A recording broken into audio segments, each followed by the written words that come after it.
नमस्कार छात्रों, कक्षा में आपका स्वागत है। इस अध्याय में आप कंप्यूटर की मूल बातें, कंप्यूटर पीढ़ियों, इलेक्ट्रॉनिक मशीनों के विकास, कंप्यूटर सिस्टम के लाभ और हार्डवेयर व सॉफ्टवेयर के सिद्धांत के बारे में सीखेंगे। हम कंप्यूटर पीढ़ियों को 5 मुख्य अवधियों में विभाजित कर सकते हैं। हर पीढ़ी के कंप्यूटर्स को उनके द्वारा उपयोग में ली जाने वाली तकनीक और उस अवधि के कंप्यूटर सिस्टम के संचालन की प्रकृति के आधार पर परिभाषित किया जा सकता है। समय के गुजरने के साथ साथ नए प्रौद्योगिकीय नवाचारों ने जगह ली है और हर बढ़ती पीढ़ी के साथ कंप्यूटर की दक्षता में वृद्धि हुई है तथा प्रसंस्करण की लागत में कमी आई है। 1942 से 1956 की अवधि को प्रथम कंप्यूटर जनरेशन अथवा पीढ़ी कहा जाता है। पहली पीढ़ी के कंप्यूटर में मुख्य इलेक्ट्रॉनिक घटक के रूप में वैक्यूम ट्यूबों एवं डेटा भंडारण के लिए चुंबकीय ड्रम का इस्तेमाल किया गया। उनका आकार काफी बड़ा था, यहां तक कि उन्हें रखने के लिए एक पूर्ण कक्ष की आवश्यकता होती थी। वे बहुत महंगे थे, गर्मी का उत्सर्जन अत्यधिक था, जिसकी वजह से उन्हें ठंडा करना बहुत आवश्यक होता था और साथ ही उनका रखरखाव भी बहुत कठिन काम था। पहली पीढ़ी के कंप्यूटर को ऑपरेट करने के लिए मशीन भाषा का इस्तेमाल इसकी प्रोग्रामिंग भाषा के रूप में किया जाता था। पहली पीढ़ी के कंप्यूटर को इनपुट पंच्ड कार्ड और कागज टेप द्वारा दिया जाता था। पहली पीढ़ी के कंप्यूटर एक समय में एक ही समस्या को हल करने में सक्षम थे। 1956 से 1965 की अवधि को द्वितीय कंप्यूटर जनरेशन अथवा पीढ़ी कहा जाता है। दूसरी पीढ़ी के कंप्यूटर में इलेक्ट्रॉनिक घटक के रूप में ट्रांजिस्टर का इस्तेमाल किया गया था। ट्रांजिस्टर ने कंप्यूटर को बहुत छोटा बना दिया तथा ये कुशल, तेज, कम बिजली की खपत और पहली पीढ़ी के कंप्यूटर की तुलना में अधिक सस्ते और विश्वसनीय थे। हालांकि वे अत्यधिक गर्मी का उत्पादन किया करते थे, लेकिन और अधिक विश्वसनीय भी थे। इस पीढ़ी में चुंबकीय कोर को प्राइमरी मेमोरी की तरह एवं चुंबकीय टेप व चुंबकीय डिस्क को सेकेंडरी भंडारण या स्टोरेज उपकरणों के रूप में इस्तेमाल किया गया था। कोबोल और फोर्ट्रॉन के रूप में उच्च स्तरीय कंप्यूटर प्रोग्रामिंग भाषाएं इस पीढ़ी में शुरू की गई थीं। 1965 से 1975 की अवधि को तृतीय कंप्यूटर जनरेशन अथवा पीढ़ी कहा जाता है। तीसरी पीढ़ी के कंप्यूटर में ट्रांजिस्टर के स्थान पर इंटीग्रेटेड सर्किट यानी आईसी का इस्तेमाल किया गया था। एक एकल आईसी ट्रांजिस्टर प्रतिरोधों और कैपेसिटर की एक बड़ी संख्या को एक साथ संगठित करके रख सकता था, जिसके कारण कंप्यूटर के आकार को और अधिक छोटा बनाया जा सकता था। इस पीढ़ी के कंप्यूटरों द्वारा इनपुट और आउटपुट के लिए कीबोर्ड और मॉनिटर का इस्तेमाल किया गया था। ऑपरेटिंग सिस्टम की अवधारणा को भी इसी समय लाया गया था। इस पीढ़ी में समय साझा करने यानी टाइम शेयरिंग और मल्टी प्रोग्रामिंग ऑपरेटिंग सिस्टम की अवधारणा को भी लाया गया था। कई नई उच्च स्तरीय प्रोग्रामिंग भाषाओं की शुरुआत इस पीढ़ी में हुई, जैसे फोर्ट्रॉन 4, पास्कल, बेसिक इत्यादि। 1975 से 1988 की अवधि को चतुर्थ कंप्यूटर जनरेशन अथवा पीढ़ी कहा जाता है। इस पीढ़ी में माइक्रो प्रोसेसर की शुरुआत हुई, जिनमें हजारों आईसी सिलिकॉन चिप से निर्मित होकर एक एकल चिप बनाई गई थी। इस पीढ़ी के कंप्यूटर में VLSI यानी very large scale integrated circuit तकनीक का इस्तेमाल किया गया था। वर्ष 1971 में इंटेल 4004 चिप विकसित किया गया था, जिसमें एक एकल चिप पर एक कंप्यूटर के सभी घटक यानी कंपोनेंट्स स्थित होते हैं। कंप्यूटर का आकार घटा, जिसने डेस्कटॉप कंप्यूटर या पर्सनल कंप्यूटर नाम को जन्म दिया। इस पीढ़ी में समय के बंटवारे यानी टाइम शेयरिंग की अवधारणा, वास्तविक समय प्रसंस्करण यानी रियल टाइम प्रोसेसिंग एवं डिस्ट्रीब्यूटेड ऑपरेटिंग सिस्टम का इस्तेमाल किया गया था। साथ ही नई उच्च स्तरीय प्रोग्रामिंग भाषाओं जैसे C++, डेटाबेस को इस पीढ़ी में इस्तेमाल किया गया था। 1988 के बाद अभी तक की अवधि को पांचवी कंप्यूटर जनरेशन अथवा पीढ़ी कहा जाता है। पांचवी पीढ़ी के रूप में एक नई तकनीक उभर कर आई, जिसे ULSI यानी अल्ट्रा लार्ज स्केल इंटीग्रेशन कहा जाता है, जिसके अंतर्गत माइक्रो प्रोसेसर चिप में 10 मिलियन यानी 1 करोड़ तक इलेक्ट्रॉनिक उपकरणों को शामिल किया जा सकता था। इस पीढ़ी में कृत्रिम बुद्धि यानी artificial intelligence, voice recognition, mobile संचार, सैटेलाइट संचार एवं सिग्नल डेटा प्रोसेसिंग जैसी कई अवधारणा पेश की गई थीं। उच्च स्तरीय प्रोग्रामिंग भाषाओं जैसे जावा, वीबी और .NET की शुरुआत इस पीढ़ी में हुई। क्या आप जानते हैं, कंप्यूटर शब्द का इस्तेमाल पहली बार 1613 में दर्ज किया गया था, वह भी एक व्यक्ति के संदर्भ में जो गणना एवं संगणना करता था, और उसके बाद यह शब्द 20वीं सदी के मध्य तक उसी अर्थ में इस्तेमाल किया जाता रहा। इलेक्ट्रॉनिक मशीनों का विकास। अबैकस, जो कि 5000 साल पहले उभर के आया था, उसे पहले कंप्यूटर के रूप में माना जा सकता है। इस उपकरण में रैक पर स्लाइडिंग बीट्स यानी मोती को ऊपर नीचे करने की प्रक्रिया का प्रयोग करके बेसिक गणना की जा सकती थी, लेकिन कागज और पेंसिल के अधिक प्रसार और उपयोग में आने के कारण धीरे धीरे अबैकस का महत्व खत्म हो गया। अगला कंप्यूटिंग डिवाइस, जो कि तकनीकी दृष्टि से बेहतर था, के निर्माण में लगभग 12 शताब्दियों का समय लग गया। वर्ष 1642 में ब्लेस पास्कल ने एक संख्यात्मक व्हील कैलकुलेटर का आविष्कार किया। यह पीतल आयताकार बॉक्स 8 गतिशील नंबर डायल करके 8 अंकों तक की संख्याओं को जोड़ने का काम करता था। उन्होंने इस मशीन का नाम पास्केलिन रखा। वर्ष 1646 में एक जर्मन गणितज्ञ गोटफ्रेड विल्हेम वॉन लिबनिज ने पास्केलिन मशीन में सुधार करते हुए एक मशीन बनाई जो कि गुणा भी कर सकती थी। लिबनिज मैकेनिकल मल्टीप्लायर गियर और डायल की एक प्रणाली द्वारा काम करता था। इस मशीन का 1820 तक इस्तेमाल किया गया था। उसके पश्चात फ्रांसीसी वैज्ञानिक चार्ल्स जेवियर थॉमस डी कोलमर द्वारा यांत्रिक कैलकुलेटर शुरू किए गए थे, जो कि 4 बुनियादी गणित कार्यों के प्रदर्शन करने में सक्षम थे। इसका नाम अरिथमोमीटर रखा गया था। इसकी बहुमुखी प्रतिभा के साथ अरिथमोमीटर व्यापक रूप से प्रथम विश्व युद्ध तक इस्तेमाल किया गया था। कंप्यूटर की वास्तविक शुरुआत, जिसके बारे में आज हम जानते हैं, एक गणित के प्रोफेसर चार्ल्स बैबेज के द्वारा की गई थी। एक नई मशीन विकसित की गई जो कि विभेदक समीकरणों यानी डिफरेंशियल इक्वेशंस को करने में सक्षम थी, और उसे डिफरेंस इंजन का नाम दिया गया। यह मशीन भाप के द्वारा संचालित की गई थी, जो आकार में काफी बड़ी थी और प्रोग्राम को स्टोर करने तथा गणना करने के साथ ही परिणाम को प्रिंट करने में भी सक्षम थी।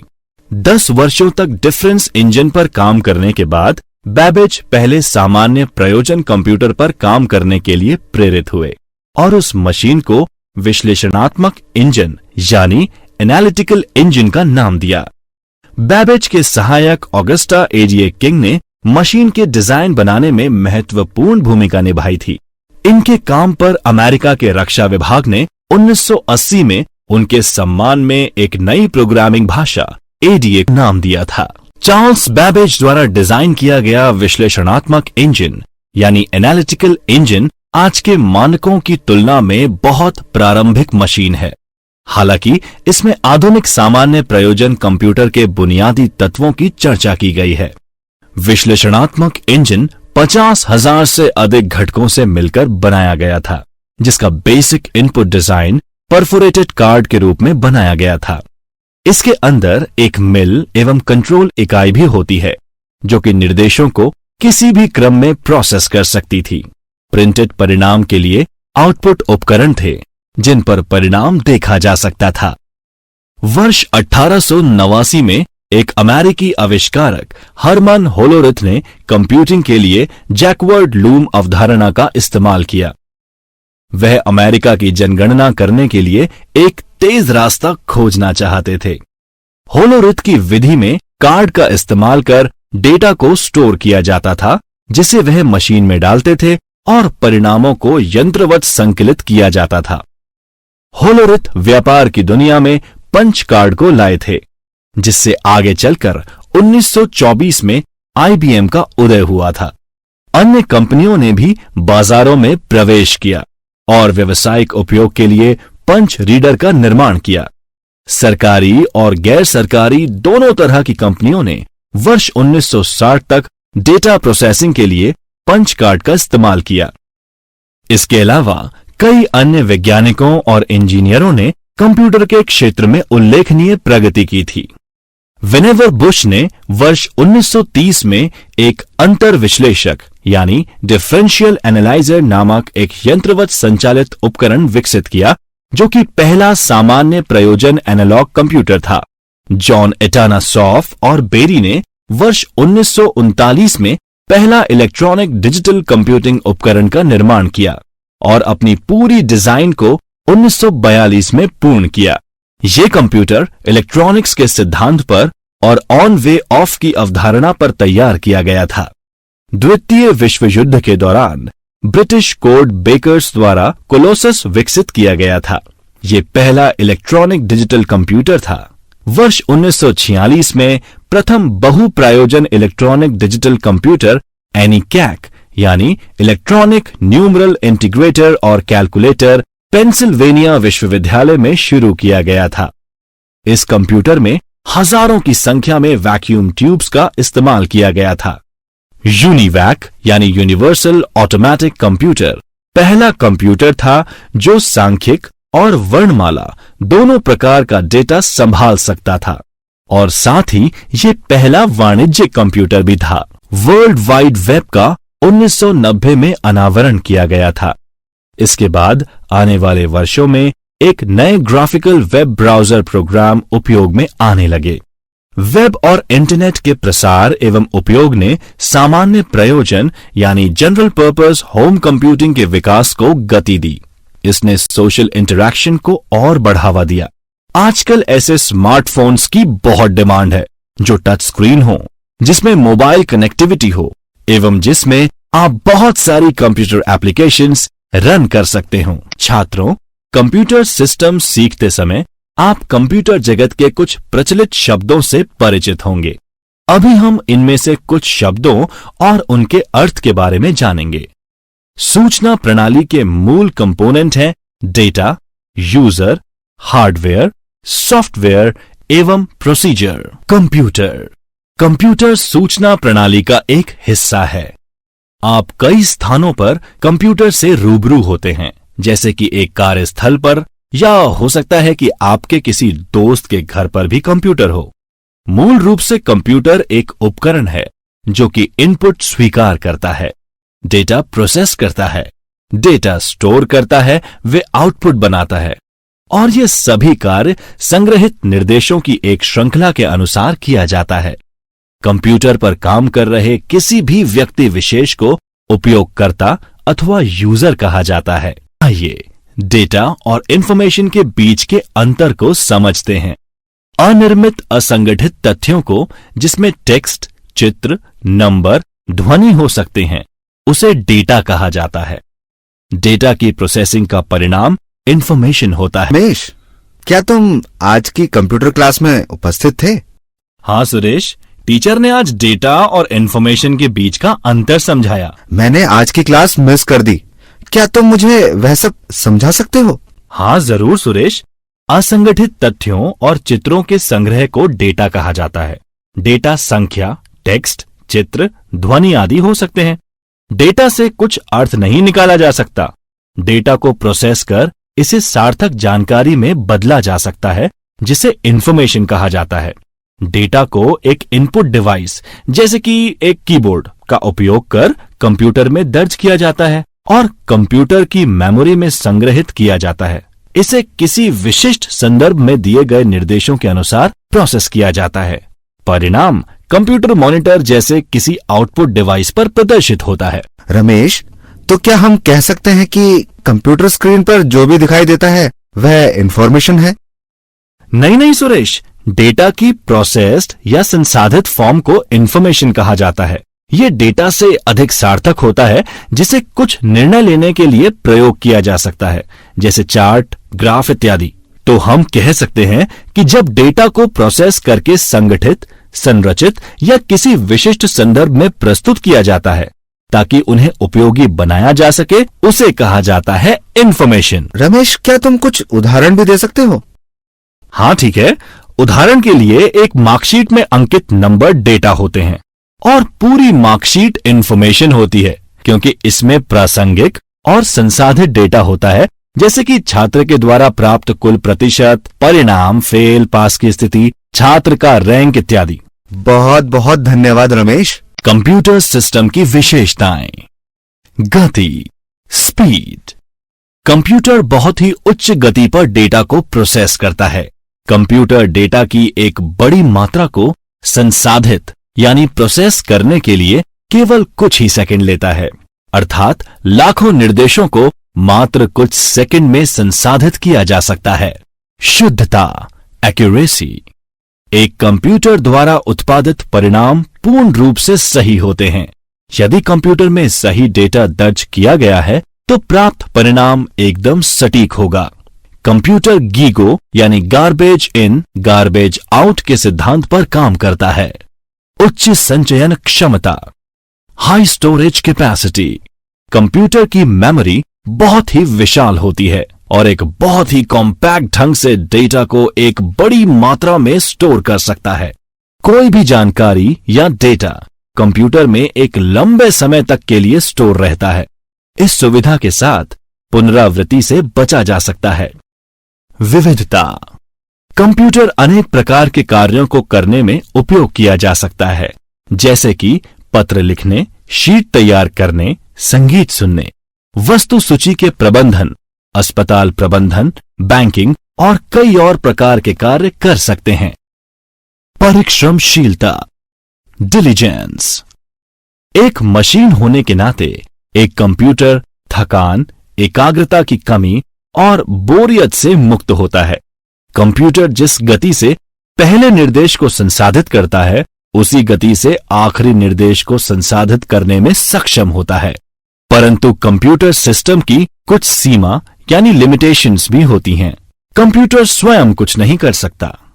कंप्यूटर एक इलेक्ट्रॉनिक मशीन है जो कि डेटा को ग्रहण करने की क्षमता रखता है एवं दिए हुए दिशा निर्देशों की पालना करते हुए इंफॉर्मेशन या सिग्नल के रूप में आउटपुट देता है। एक अप्रत्याशित स्थिति में कंप्यूटर अपने दम पर कोई भी निर्णय नहीं ले सकता। निर्देशों के क्रम को कंप्यूटर द्वारा नहीं बदला जा सकता है। कंप्यूटर का कोई आईक्यू यानी इंटेलिजेंस क्वेश्चन नहीं होता है। आइए अब समझते हैं कि हार्डवेयर और सॉफ्टवेयर क्या होता है। सभी भौतिक और यांत्रिक उपकरण जो मिलकर एक कंप्यूटर का निर्माण करते हैं, उन्हें हार्डवेयर कहा जाता है। हम कह सकते हैं कि कंप्यूटर के सभी पार्ट्स या परिधीय उपकरण यानी पेरिफेरल डिवाइसेस, जिन्हें छुआ और देखा जा सकता है, जैसे कीबोर्ड, मॉनिटर, सीपीयू यानी central processing unit, printer, mouse, scanner, speaker इत्यादि, ये सब हार्डवेयर हैं। इसके बारे में हम विस्तार से आगे के अध्यायों में पढ़ेंगे। दूसरी तरफ कुछ निर्देशों का सेट या कंप्यूटर प्रोग्रामों का संग्रह जो हार्डवेयर की क्षमताओं को बढ़ाते हैं और हार्डवेयर को ये बताते हैं कि कोई काम कैसे करना है, उसे सॉफ्टवेयर कहते हैं। हार्डवेयर और सॉफ्टवेयर एक दूसरे के पूरक हैं। सॉफ्टवेयर के बिना कंप्यूटर हार्डवेयर किसी काम का नहीं और हार्डवेयर के बिना सॉफ्टवेयर को इस्तेमाल नहीं किया जा सकता। सॉफ्टवेयर मुख्यतः दो तरह के होते हैं, सिस्टम सॉफ्टवेयर और एप्लीकेशन सॉफ्टवेयर। सिस्टम सॉफ्टवेयर एक ऐसा सॉफ्टवेयर है जो पहले उपयोगकर्ता से सूचना का आदान प्रदान करता है और फिर एप्लीकेशन सॉफ्टवेयर के साथ काम करता है। सिस्टम सॉफ्टवेयर कंप्यूटर को अपने आंतरिक संसाधनों का प्रबंधन करने में मदद करता है। सिस्टम सॉफ्टवेयर सिर्फ एक प्रोग्राम नहीं है, बल्कि कई प्रोग्रामों का एक संग्रह है। सिस्टम प्रोग्राम्स के महत्वपूर्ण घटक निम्न प्रकार हैं। Operating system.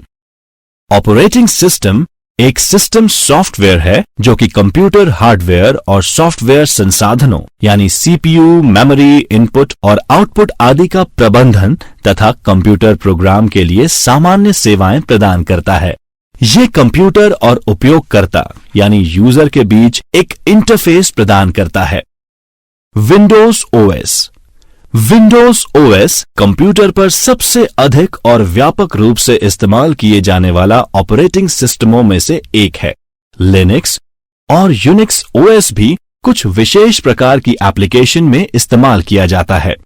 ऑपरेटिंग सिस्टम कई प्रकार के होते हैं, जैसे एम्बेडेड, वितरित यानी डिस्ट्रीब्यूटेड, वास्तविक समय यानी रियल टाइम आदि। यूटिलिटीज। यूटिलिटीज विभिन्न प्रकार की सेवाएं हैं जो कि ऑपरेटिंग सिस्टम के द्वारा प्रदान की जाती हैं।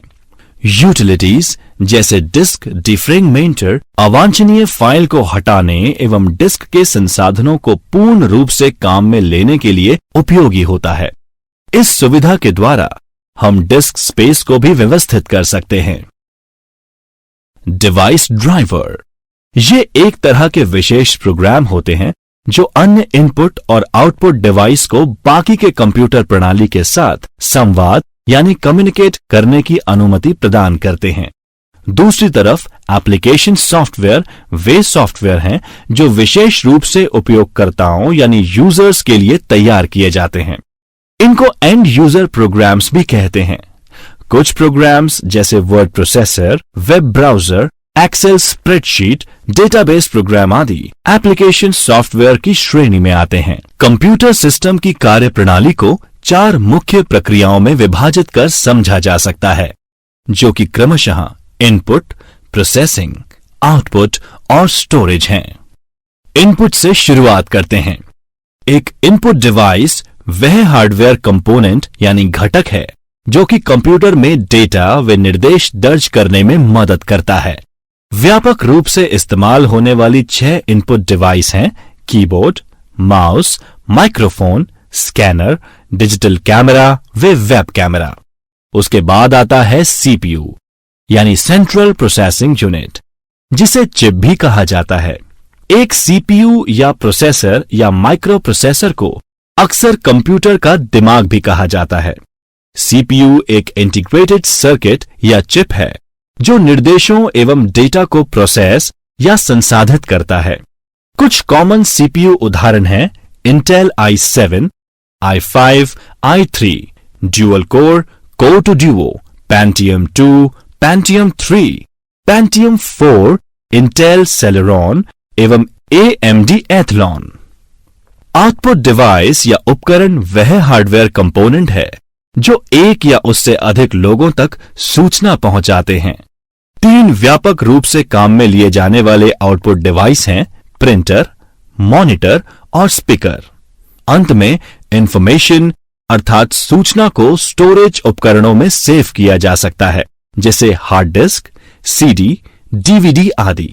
इनके बारे में हम विस्तार से दूसरे अध्याय में पढ़ेंगे। आइए इसे एक उदाहरण से समझते हैं। अगर आप कंप्यूटर का इस्तेमाल कर 2 नंबरों को जोड़ना चाहते हैं, मान लीजिए 4 और 5, तो आपको सबसे पहले ये डेटा किसी इनपुट डिवाइस जैसे कीबोर्ड व माउस की सहायता से कंप्यूटर में दर्ज करना होगा।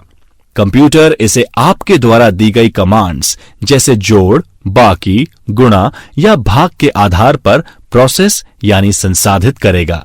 अगर आपने कंप्यूटर को दोनों नंबर जोड़ने के लिए कहा है, तो वह दोनों नंबर जोड़ने के लिए प्रोसेसिंग करेगा। प्रोसेसिंग का परिणाम कंप्यूटर मॉनिटर पर प्रदर्शित होगा और कंप्यूटर मेमोरी में संग्रहित होगा, या फिर इसे बाद में किसी बाहरी स्टोरेज उपकरणों में भी ट्रांसफर किया जा सकता है। समीक्षा। कंप्यूटर पीढ़ियां। हम कंप्यूटर पीढ़ियों को 5 मुख्य अवधियों में विभाजित कर सकते हैं। हर पीढ़ी के कंप्यूटर्स को उनके द्वारा उपयोग में ली जाने वाली तकनीक और उस अवधि के कंप्यूटर सिस्टम के संचालन की प्रकृति के आधार पर परिभाषित किया जा सकता है। पहली पीढ़ी अवधि 1942 से 1956। मुख्य कंपोनेंट वैक्यूम ट्यूब। दूसरी पीढ़ी अवधि 1956 से 1965। मुख्य कंपोनेंट ट्रांजिस्टर। तीसरी पीढ़ी अवधि 1965 से 1975। मुख्य कंपोनेंट इंटीग्रेटेड सर्किट। चौथी पीढ़ी अवधि 1975 से 1988। मुख्य कंपोनेंट VLSI, 5वीं पीढ़ी, अवधि 1988 के बाद। मुख्य कंपोनेंट ULSI, इलेक्ट्रॉनिक मशीनों का विकास। इलेक्ट्रॉनिक मशीन्स का विकास कई दौर से गुजरा है। इसमें कुछ मुख्य उपलब्धियां निम्न हैं। लिबनिस मैकेनिकल मल्टीप्लायर, अरिथमोमीटर, चार्ल्स बैबेज का डिफरेंस इंजन, चार्ल्स बैबेज का विश्लेषणात्मक इंजन यानी एनालिटिकल इंजन, होलोरिथ का पंच कार्ड रीडर, अंतर्विश्लेषक यानी डिफरेंशियल एनालाइजर, कोलोसस, एनिकैक और UNIVAC. Computer system terminology. Computer मूल रूप से कंप्यूटर एक उपकरण है जो कि इनपुट स्वीकार करता है, डेटा प्रोसेस करता है, डेटा स्टोर करता है, वे आउटपुट बनाता है और ये सभी कार्य संग्रहित निर्देशों की एक श्रृंखला के अनुसार किया जाता है। डेटा अनिर्मित, असंगठित तथ्यों को, जिसमें टेक्स्ट, चित्र, नंबर, ध्वनि हो सकते हैं, डेटा कहा जाता है। इंफॉर्मेशन जब डेटा को प्रोसेस करके संगठित, संरचित या किसी विशिष्ट संदर्भ में प्रस्तुत किया जाता है ताकि उन्हें उपयोगी बनाया जा सके, उसे कहा जाता है इंफॉर्मेशन। यूजर कंप्यूटर पर काम कर रहे किसी भी व्यक्ति विशेष को उपयोगकर्ता अथवा यूजर कहा जाता है। कंप्यूटर सिस्टम की विशेषताएं हैं गति यानी स्पीड, शुद्धता यानी एक्यूरेसी, उच्च संचयन शक्ति यानी हाई स्टोरेज कैपेसिटी, विविधता यानी वर्सेटैलिटी एवं परिश्रमशीलता यानी डिलीजेंस। परंतु कंप्यूटर सिस्टम की कुछ सीमा यानी लिमिटेशंस भी होती हैं। कंप्यूटर स्वयं कुछ नहीं कर सकता। कंप्यूटर का कोई IQ यानी इंटेलिजेंस क्वेश्चंट नहीं होता है। हार्डवेयर एवं सॉफ्टवेयर सभी भौतिक और यांत्रिक उपकरण जो मिलकर एक कंप्यूटर का निर्माण करते हैं उन्हें हार्डवेयर कहा जाता है। कुछ निर्देशों का सेट या कंप्यूटर प्रोग्रामों का संग्रह जो हार्डवेयर की क्षमताओं को बढ़ाते हैं और हार्डवेयर को ये बताते हैं कि कोई काम कैसे करना है, उसे सॉफ्टवेयर कहते हैं। सॉफ्टवेयर मुख्यतः दो तरह के होते हैं। सिस्टम सॉफ्टवेयर जिसमें ऑपरेटिंग सिस्टम, यूटिलिटी, ड्राइवर्स इत्यादि आते हैं, और एप्लीकेशन सॉफ्टवेयर। कंप्यूटर सिस्टम की कार्यप्रणाली को 4 मुख्य प्रक्रियाओं में विभाजित किया जा सकता है जो कि क्रमशः इनपुट, प्रोसेसिंग, आउटपुट और स्टोरेज हैं।